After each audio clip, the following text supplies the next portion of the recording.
मैं भारतीय जनता पार्टी का प्रथम मंडल अध्यक्ष, वर्तमान में प्रवक्ता भारतीय जनता पार्टी मंडल पांगी का भानीचंद ठाकुर।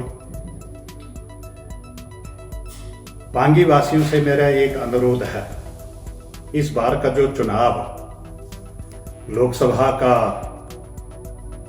हो रहा है, मंडी पार्लियामेंट्री का, इस चुनाव में भारतीय जनता पार्टी और कांग्रेस की तुलना ना करके पांगी का विकास को जोड़ा जाए तो हमारे पांगी वालों का इसी में ही भला होगा। मैं सब लोगों के ध्यान में लाना चाहता हूं, मेरा पूरा जीवन पांगी के विकास के लिए संघर्ष करता रहा। शेष जितना भी मेरे स्वास्थ्य मुझे मिले, मैं संघर्ष करता रहूं। हाल ही में हम डॉक्टर जनक जी के साथ जनवरी में दिल्ली गडकरी जी के पास पहुंचे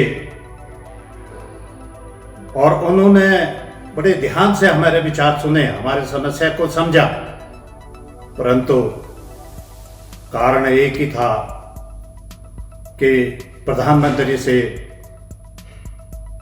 संपर्क, प्रधानमंत्री का इशारा जो हमसे नहीं हो सका।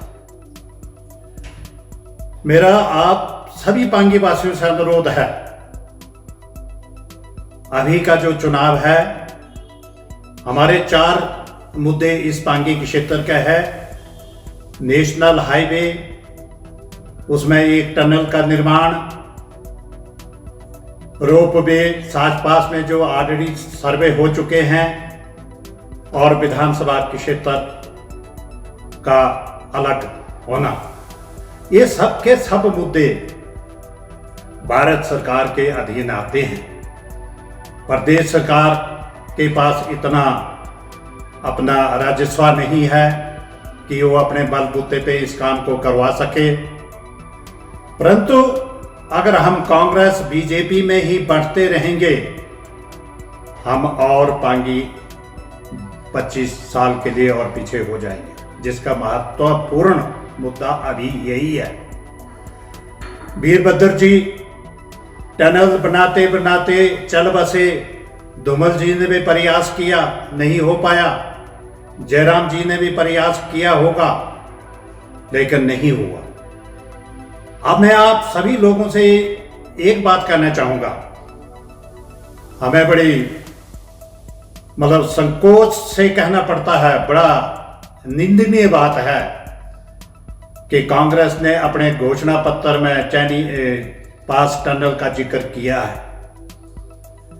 जो आज यहां से लोकसभा के प्रत्याशी हैं, विक्रमादित्य जी, उनकी माता जी भी यहां से लोकसभा के प्रत्याशी रह चुकी है। क्या कभी उन्होंने पांगी के विषय में कोई मामला या टनल के बारे में कोई मामला लोकसभा में उठाया? कभी नहीं। मैं धन्यवाद करता हूं डॉक्टर सिकंदर जी का और डॉक्टर जनक जी ने, जिन्होंने उनके माध्यम से राज्यसभा में हमारा इस विषय का में चर्चा हुई है। बंधुओं, ये 4 मुद्दे केंद्र सरकार के अधीन आते हैं। सारी दुनिया मान रही है कि मोदी की सरकार बननी है। मोदी की सरकार बननी है तो फिर हम लोग इस आहुति में पीछे क्यों बैठे? आज अगर हम यहां से बढ़ चढ़ कर बहुमत दिलाते हैं और कल हम आत्मविश्वास के साथ भारत सरकार के समक्ष अपना पक्ष रखने के लिए निडरता से अपना पक्ष रखेंगे, जिसका एक हमारे लिए बहुत बड़ा सहयोग हमें मिल रहा है। कंगना जी का व्यक्तिगत पहचान व पहुंच प्रधानमंत्री जी तक है, जहां हम नहीं पहुंच पाए।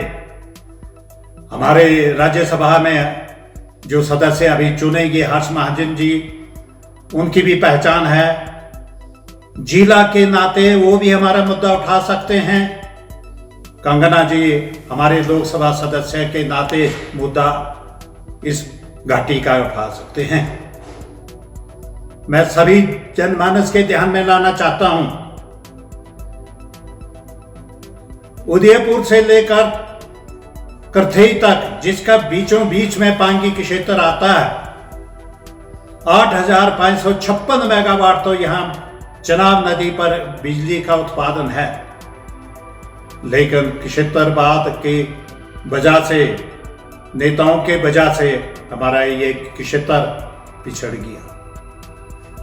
अब मौका आया है, पहले हम अपना सहयोग दें, फिर उसके बाद अगर ये लोग हमारा काम नहीं करेंगे तो हमें सब कुछ करना आता है। पिछले 5 साल में भी हम निष्क्रिय रहे, नहीं करवा सके, परंतु अब ऐसा नहीं होना देंगे।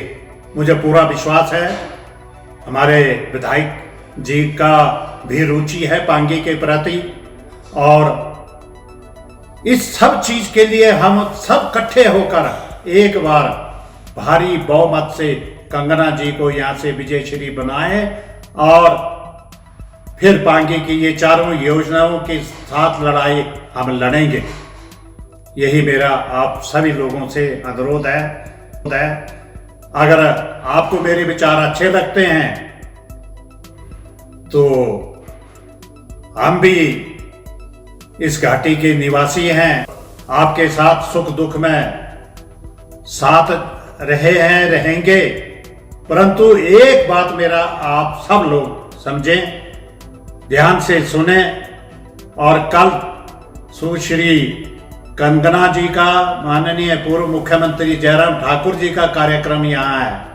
आप सब लोगों से अनुरोध है कि 10:30 बजे तक रामलीला मैदान में आकर आप अपना सहयोग व उनका विचार भी सुने कि पांगी के प्रति उनकी सोच क्या है और कैसे होनी चाहिए।